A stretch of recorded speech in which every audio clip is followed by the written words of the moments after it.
Nashville, Tennessee, it's theTHREE with the Studio C band.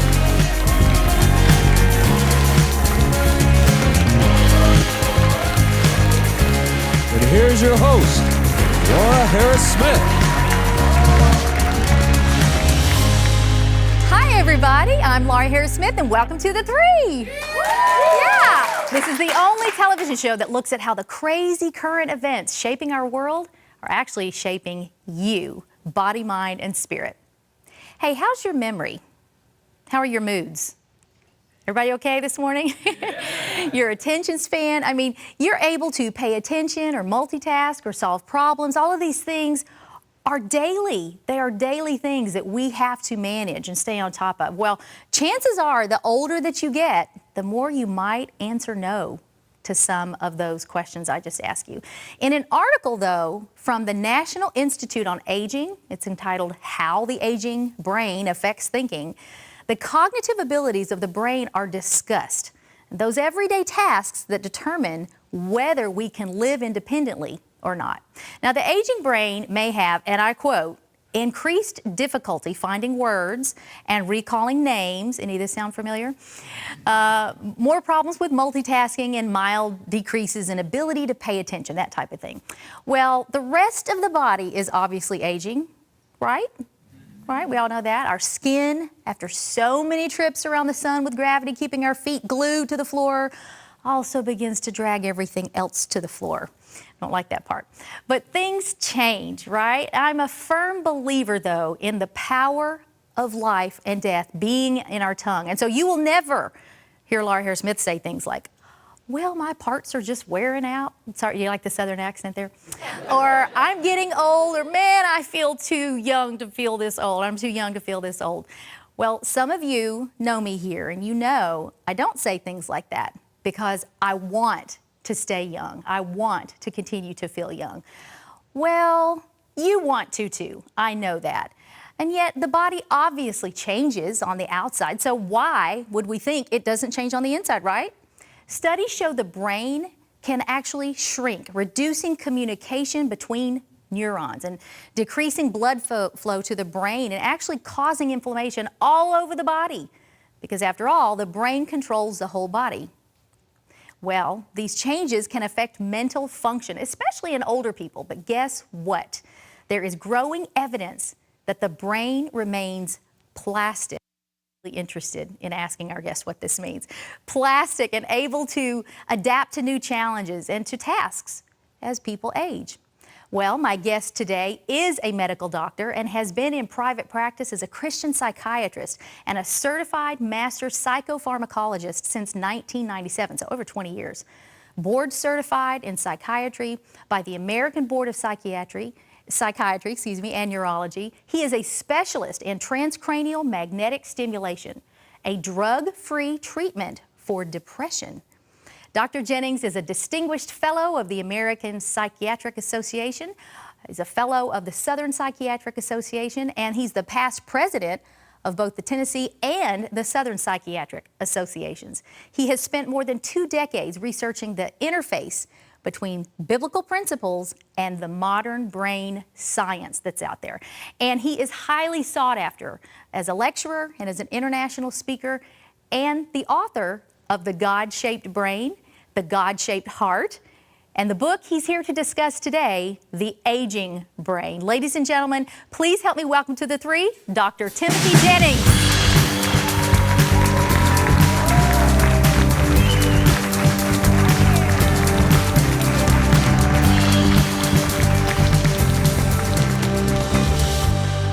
So let me just start, just right out of the bat, your book, The Aging Brain. I noticed chapter, which is remarkable by the way, but I saw chapters in there that it just fascinated me as you make correlations between things like sleep and exercise and the brain. So before we start talking about the aging brain, tell us those things that everybody needs to know about their brain. Well, the brain is the most important, obviously, organ of Yes. the body, and it responds to what's happening in the body. So if we don't take care of the physical health of our body, then our brain will deteriorate over time. And the big point of the book is to let people know that as we age, dementia is not inevitable. Many people think, well, if you live long enough, you're going to get dementia. No, dementia is pathological aging. It's not normal aging. And so in the book, it's not just the aging brain, but proven steps to prevent dementia and sharpen your mind. And so you can maintain your faculties if we make the right choices as we age. Right. So then exercise. See, Yes. I didn't think this was something that was going to be in a book on the brain, but tell us the correlation there, what it does to your brain. So when you physically exercise regularly, it does multiple good things. It turns on multiple neurotrophins. Neurotrophins are proteins that the brain makes that causes the brain to sprout new connections, strengthen the circuitry you have, and in certain parts of the brain, we can actually grow new neurons. Okay. When we exercise regularly. Exercise is the only thing that's been shown to turn on all the neurotrophins. Additionally, when we exercise, we improve circulation, so we improve oxygenation to the brain. Okay. And then one of the elements that contributes to late onset Alzheimer's dementia is when we get insulin resistance, which comes from increasing inflammation through multiple reasons. Right. Exercise reduces inflammations. The muscle produces interleukin 10, which suppresses inflammation. It also improves insulin sensitivity. And insulin in the brain directs synaptic plasticity, the ability to connect new connections, neural signaling, memory formation, and so many wonderful things that happens in the brain, and exercise improves all those functions. So are we talking about running, cardio, Pilates? What are we talking about that's actually going to help your brain? Everybody wants to know, I know people over age 65, the data showed that walking 15 minutes a day, brisk walking 15 minutes a day, improved cognition, improved memory, and they could actually see volume changes in the brain that correlated with reversing aging by 2 years. The brain looked 2 years younger. So then where's the first place you're going to notice that change? Because listen, I'm hearing everybody's questions in my head. So if I actually walk for 15 minutes, when am I going to notice that I can remember things better? So how does that correlate?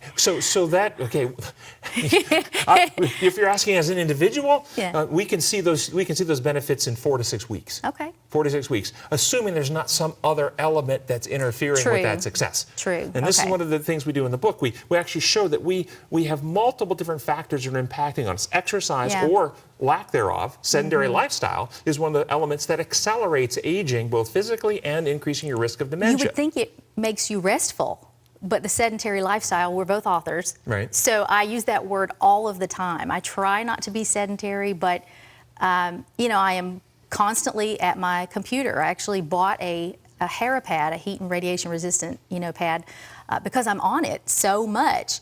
So that doesn't lead to a lot of activity. I have to be very deliberate about my activity. I actually have a portable treadmill on this side of my bed that I have to step over, if I want to get out of bed. And then on this side, I have an exercise desk bike. So I actually wrote my last book on that bike and put in, I think it was 72 miles writing the book. So that's the kind of thing, I have to be very deliberate because you're right. And I didn't realize that's what was going on, but it did improve even my cognitive abilities when writing. Now, there's evidence that shows that it's not just doing the physical exercise, it's your mindset while doing the exercise. So if you're doing an exercise that you don't like, that it's like laborious to, you're like dreading it, I hate this, you generate all this negative activity in your brain, which activates stress inflammatory pathways and it undermines the benefit of exercise. So you need to choose an exercise you enjoy. And further, you get more robust, positive responses if you do exercise outdoors rather than indoors. Take an air bath. Yes. Okay. So, but one study showed you could get those same positive, robust effects if you're viewing images of nature if you're indoors. No. So this is very mental. I mean, it engages every piece of the mind. Guess what? We're triparts, That's right. That's right. All integrated. So you talk about you mentioned the word plasticity.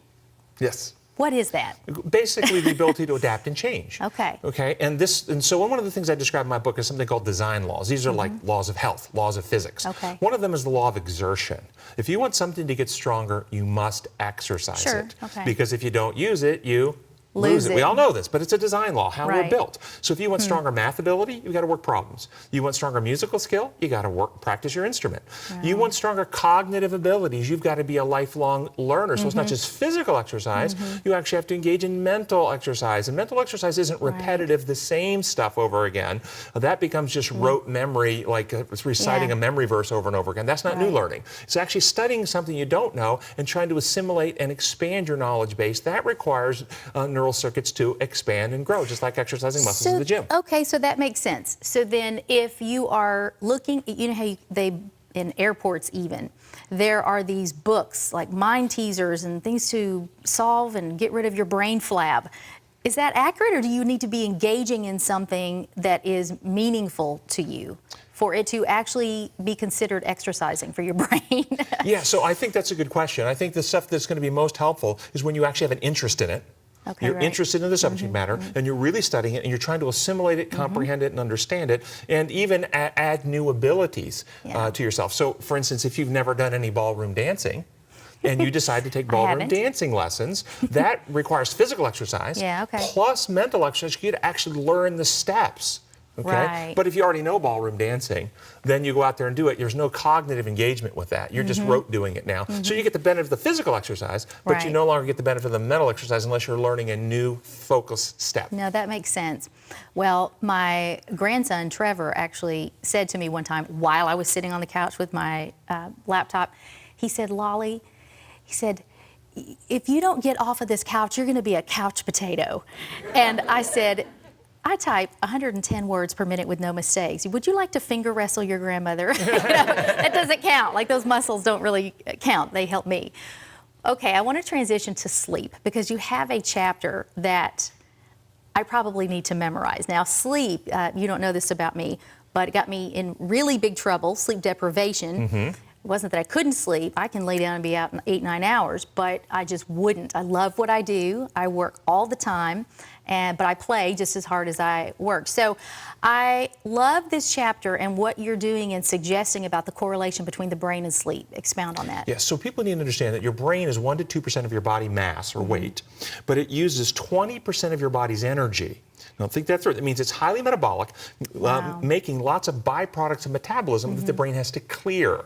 Because if it doesn't clear those byproducts of metabolism become oxidizing and be, over the course of years, damaging to our brain. And so during sleep, your neurons actually contract, the cells shrink, and the byproducts of metabolism inside the neuron will be expelled out of the neuron into the cerebral spinal fluid for it to be cleared out of your brain. If you are chronically sleep deprived, then what happens is these things will build up over time and you will have more oxidative stress on your brain, increasing your risk of dementia. Number one. Two, learning memories consolidate in sleep. So if you're trying to learn something from our discussion today, tonight when you sleep, those memories will be transferred out of short-term brain circuits into the cortex for long-term storage. So cramming for a test, it's a bad idea. It's a bad idea because you didn't really actually get the sleep necessary for your brain to assimilate it all. They took a group of college students, randomized them into 2 groups. They had them both do a short period of memorization of made-up words. And then they tested both groups for how much they remembered. One group got to go sleep, the other group was kept awake, and then they tested both groups again 12 hours later. Not only did the group that got to sleep score better than the other group, they scored better than they themselves did right after the learning period. Wow. It's during memory that during sleep that our memories consolidate. That is amazing. And many people have a wrong idea of what they think sleep is. Many people think that sleep is going to sleep, and then you wake up 7 to 8 hours later. Yeah. And that's not normal sleep. Normal sleep, you enter late stage 1, that goes into a deep, slow wave sleep where your body temperature falls, heart rate falls. Delta waves, right? wide waves. Then REM, rapid eye movement sleep, where you do your dreaming, and then you wake up. Then stage 1, deep sleep, All REM, over wake again. up. This is cycles through the night. From the time you enter stage 1 to the time you exit REM and wake up is 70 to 120 minutes. So anywhere a little over an hour to 2 hours, the wake-up periods are normal. When we're young, those wake-up periods are very short. We just shift in the bed, and we have amnesia for them the next morning, so we think we slept all night. Right. When we get older, we wake up bladder. Yeah. Okay. And off to the bathroom we go. And when we remember to wake up, when we start thinking, well, I'm not sleeping good anymore, we get this idea I've got bad sleep. And then we go get medications from our doctor or over the counter to try to make us sleep through the night. And most of the medications prescribed for sleep actually cause, on a chemical structural basis, memory problems. They increase memory problems. So this is just a vicious cycle. Well, when we come back from the break, what I want you to do is, we may expound a little bit on that because I know it's a topic that affects everyone. So don't go anywhere, and don't you go anywhere. You stay close because we'll be right back with more of the Three.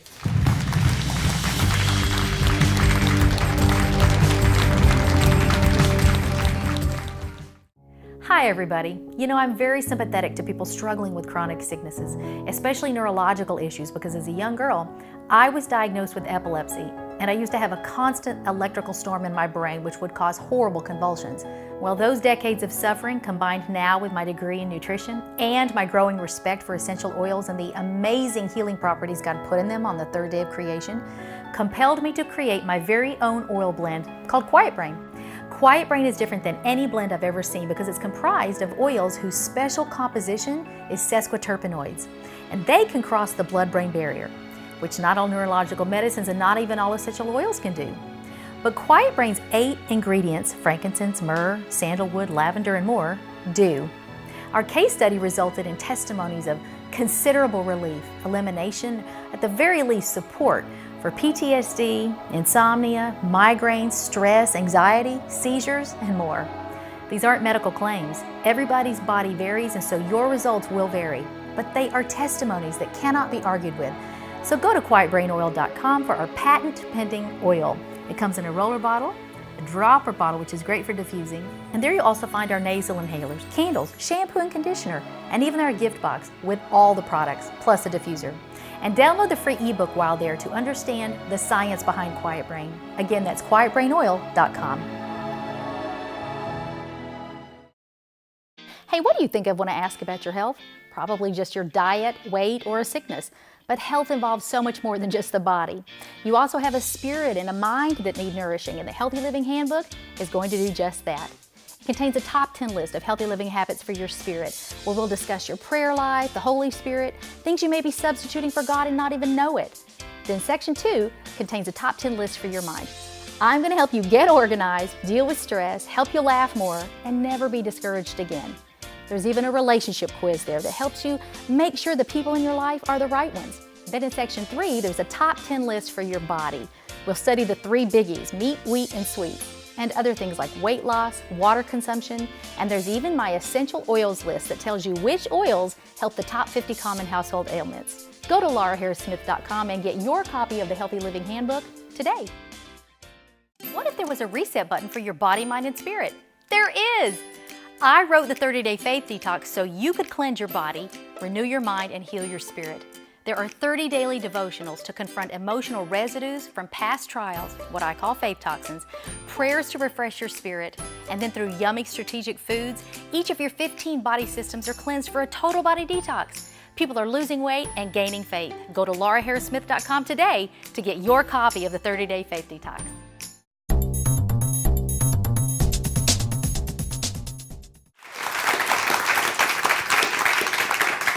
So we are back with Dr. Timothy Jennings, and you know, they trained me in Shopping Channel host school many years ago. You don't ever ask a question to your guest on air that you don't already know the answer to. You sit here with a psychiatrist of this caliber and think you're going to know anything, any answer that he has. So I have one more for you, and I don't know if I'm going to pronounce it correctly, but tell me, what are epigenetics? So epi... Did I say it right? Yeah, you did. Okay. Beautiful. I know what epi is. Keep going. Yeah. So epi means like above. Right. So like epidermis, the top layer of your skin, and genetics is the DNA, the genome. And all the cells of your body have the same chromosomes, but your bone cells are different than your skin cells, which are different than your retinal cells. How is that possible? They have the same chromosomes because there's a set of instructions that sit above the DNA, instructing the genes in the various parts of our body how to express which ones to turn on, which ones to turn off. Well, we now know that those epigenetic markers are modifiable by life experiences. The food that you eat will alter your gene expression. Yes. The things you watch on TV, the God that you worship, the thought patterns that you think will alter gene expression throughout your body. How miraculous. And we not only pass along the sequences of DNA to our kids, we pass along epigenetic instructions that can pass down 3 and 4 generations. That's phenomenal. Well, in the minutes that we have left, I want you to tell, instead of me asking you endless questions, what is the thing in here that you're most passionate about? I tried to get really practical at first about exercise and sleep, but you have so much that God's put inside of you to tell people who are aging, and we all are. What are those things you want to communicate? Well, the reason I wrote this book, first off, is because I, for many years, saw so many families devastated with a family member with dementia. Right. But about 5 years ago, it became very personal when my wife's mother developed Alzheimer's dementia, which immediately makes my wife at higher risk for Alzheimer's dementia. And just yesterday, my wife was visiting her mother, and she went to say goodbye. Her mother said, thanks for coming to visit, appreciate it. And 2 minutes later, thanks for coming to visit, appreciate it. And then she says, as she's hugging her bye, her mother says to her, is your mom still alive? Oh, wow. And my wife says, That's hard. my wife says, yes. And she goes, oh, that's nice. Oh. And That you is see, quite personal now yes, to you. and you see, I'm passionate for people not to have to go through that. Yeah. And if we make the decisions right in our life, we can actually avoid the late onset of Alzheimer's dementia. We can avoid that. And so that's what this book is about, helping a comprehensive plan that people can put into how they live their life. And the problems that lead to Alzheimer's dementia start 20 years before you actually get the symptoms. Right, because now we have a generation that's come through that and maybe can, in hindsight, see some of those things. What are they? So the big ones, anything that really increases inflammation in the body will cause insulin resistance in the brain. Sedentary lifestyle, again, increases inflammation. Chronic mental stress and worry activates your immune system, which increases inflammation in our body. So anything that increases inflammation will eventually not only drive increasing risk of diabetes type 2, insulin resistance in the body, obesity, heart attack, stroke, physical health problems. It drives insulin resistance in the brain. And when you get insulin resistance in the brain, insulin is critical in clearing out various toxins and byproducts of metabolism in our brain. And so the big themes then that people can do, and we go into great detail in the book, but the big themes are physical exercise, mental exercise, healthy nutrition with anti-inflammatory diets. There's a lot of things you can do that actually help clear these toxins out of the brain and keep your brain healthy, and stress management, healthy spirituality. Most definitely. Well, tell us about your family. I know we talked to grandchildren backstage, but you have, it must be a really interesting table talk at your house. So tell us about your family briefly. Well, I'm married. My wife is a huge supporter, and I wouldn't be able to do any of this without her support. As you know, the supportive family is what's critical, and so I just want to thank my wife, Christy, for all of her willingness to let me sit for hours in my office working on these things. And then we have a son, Michael, and 2 grandchildren. So age 5 and 3. And I did not know about you until today that you served 8 years in the military. Yes, I did my residency at Eisenhower Medical Center at Fort Gordon, and then I was the division psychiatrist of the 3rd Infantry Division, and then served as chief of psychiatry at Wynn Army Hospital at Fort Stewart. What have you not done? Seriously. Well, it has been a delight to have you here today, and I just want to thank you, may I say as well, for bringing that Christian perspective into a field that is often, I'm just going to go ahead and say it, godless. It's void of anything except psychology. And you have just done a beautiful job. You know, your books are tenderly written.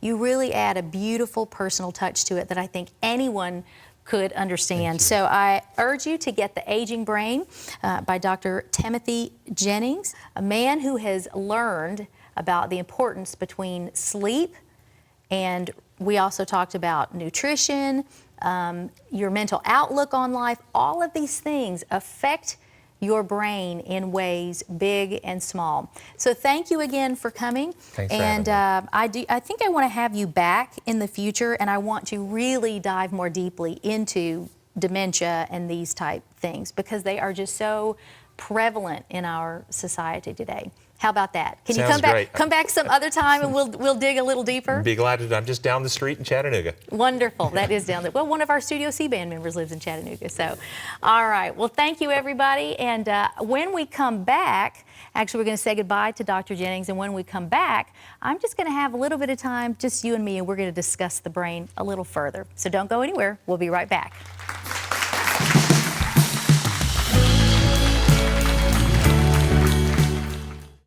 Hi, everybody. Thanks for watching The Three.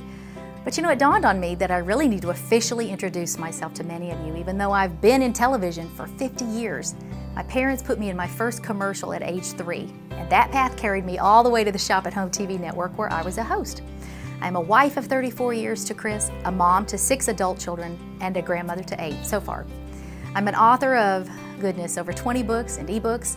And whatever I write, you can count on the fact that it will help you physically, emotionally, and spiritually because my passion is body, mind, and spirit health.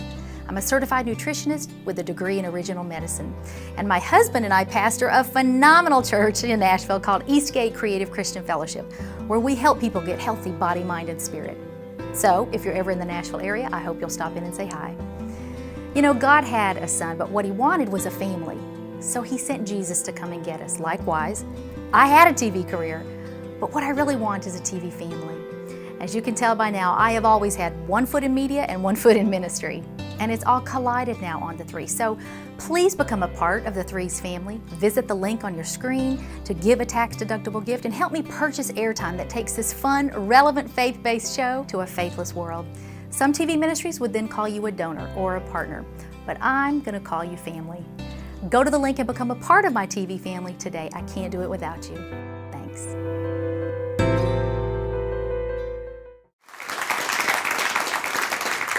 Hi, everybody. Welcome back. You're watching The Three, and I'm Laura Harris-Smith. We just had a wonderful conversation with Dr. Timothy Jennings. He's a psychiatrist, former military. He's a medical doctor.